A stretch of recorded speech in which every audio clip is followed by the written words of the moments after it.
Hi అండి, అందరూ ఎలా ఉన్నారు? బాగున్నారా? నేను బాగున్నానండి. ఇవాళ ఉప్పిడి పిండి చేశాను. చాలా చాలా బాగా వచ్చింది. నేను దీని రెసిపీ పంపిస్తున్నాను, తప్పకుండా చూడండి, చేసుకోండి. పెసరపప్పు వేసి చేస్తారు. చాలా చాలా బాగుంటుంది. చాలా వేడిగా ఉంది. దీనికి టమాటో పచ్చడి నంచుకుంటున్నాను. కాంబినేషన్ చాలా బాగుంటుంది. చాలా స్పైసీగా చేసిన టమాటో పచ్చడి. దీని రెసిపీ కూడా నేను మీకు పంపిస్తాను. పచ్చిమిరపకాయలు పండిపోతాయి చూసారా?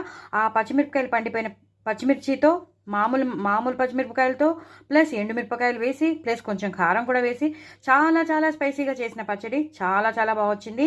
అలాగే నిమ్మకాయ ఊరగాయ కూడా నేను మీకు షేర్ చేస్తాను. తప్పకుండా షేర్ చేసే ఉంటాను. బహుశా షార్ట్ వీడియోలో పంపించినట్టున్నాను. చాలా చాలా టేస్టీగా ఉంది. చాలా అంటే ఎప్పుడు ఎండిపోయిన నిమ్మకాయలు జ్యూస్ లోపలైతే జ్యూస్ ఉన్నప్పుడు మాత్రం అసలు పడేయకండి. చక్కగా ఇలా నిమ్మకాయ ఊరగాయ పెట్టేసుకోండి. టమాటో పచ్చడి, నిమ్మకాయ ఊరగాయ చారు అద్దరిపోయింది. వేడివేడిగా ఉంది. టమాటో వేస్ట్ చేశాను. చాలా చాలా బాగా వచ్చింది. ఇది కూడా షార్ట్ వీడియోలో మీకు పంపించేస్తున్నాను. ఏమేమి వేసానో అంతా చూపించేసి పోపేసి చూపించేస్తున్నాను.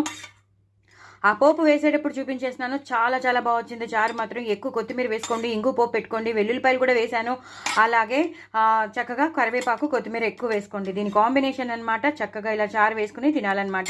ఇది మాత్రం పెసరపప్పుతో చేసుకుంటారు. ఆంధ్రాలో చాలా ఫేమస్. చాలా చాలా బాగుంటుంది. ఎంత బాగుంటుందో చెప్పలేము. ఇలా కలుపుకొని తినాలి.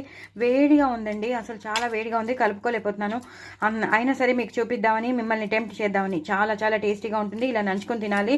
చాలా బాగుంటుంది. అల్ల పచ్చడి బాగుంటుంది, పల్లి పచ్చడి బాగుంటుంది, అలా ఆవకాయ బాగుంటుంది, ఏదైనా బాగుంటుంది. దోశ ఆవకాయ బాగుంటుంది, ఏదైనా బాగుంటుంది. ఉప్పిడి పిండిలోకి అన్నీ బాగుంటాయి. చారు బాగుంటుంది, సాంబార్ బాగుంటుంది, పప్పు పులుసు బాగుంటుంది, అన్నీ బాగుంటాయి.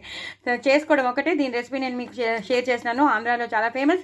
ఎవరైనా చేసుకోలేదు ఇప్పటి వరకు అంటే మాత్రం తప్పకుండా చేసుకోండి. కొత్త వాళ్ళు ఎవరైనా ఉంటే సబ్స్క్రైబ్ చేసుకోండి, సపోర్ట్ చేయండి. ఇలాగే చేసుకుని తినండి. చాలా చాలా టేస్టీగా ఉంటుంది. దీనికి ఇదంతా అయిపోయాక కింద అంతా అట్టు వచ్చేస్తుంది. ఆ అట్టు మాత్రం కొట్లాడుకునే వాళ్ళం చాలామంది. అంటే ఇంట్లో వాళ్ళం కొట్లాడుకుని నాకు కావాలంటే నాకు కావాలి, నాకు కావాలంటే నాకు కావాలి, అట్టు నాకు కావాలని ఎర్రగా కాలి ఉంటుందన్నమాట. సో ఫస్ట్ అంతా ఉప్పుడు పిండి తినేసేవాళ్ళం. లాస్ట్లో ఆ అట్టు దాచుకునే వాళ్ళం. అమ్మ నాకు ఇచ్చిందంటే నాకు ఇచ్చింది, నాకు ఇచ్చిందంటే నాకు ఇచ్చింది అనేవాళ్ళం. అంత బాగుంటుందన్నమాట. చాలా చాలా బాగా వస్తుంది. చాలా చాలా ఇష్టం ఈ ఉప్పుడు పిండిలో వచ్చినట్టు. సో తప్పకుండా చేసుకోండి, ఎంజాయ్ చేయండి. ఇలా ఇలా ఇలా చక్కగా డార్క్గా పెట్టేసుకోవాలి. నిమ్మకాయ దాంతో తినాలి, చారుతో తినాలి. అయిపోయింది. సూపర్. తప్పకుండా చేసుకుంటారని అనుకుంటున్నాను. ఉప్పిడి పిండి చాలా చాలా టేస్టీగా ఉంటుంది. కరివేపాకు ఎక్కువ వేసుకోండి. చాలా చాలా బాగుంటుంది. ఇంకా చెప్పలేను, అంత బాగుంటుంది. చాలా చాలా వేడిగా ఉంది. ఇది ఇంకా నేను మిమ్మల్ని టెంప్ట్ చేయాలనే చేస్తాను. బట్ మీరు తప్పకుండా నా ఛానల్ సబ్స్క్రైబ్ చేసుకుంటారని అనుకుంటున్నాను. దీని రెసిపీస్ అన్నిటివి నేను మీకు షేర్ చేస్తాను. తప్పకుండా చూడండి, చేసుకోండి. ఓకేనా?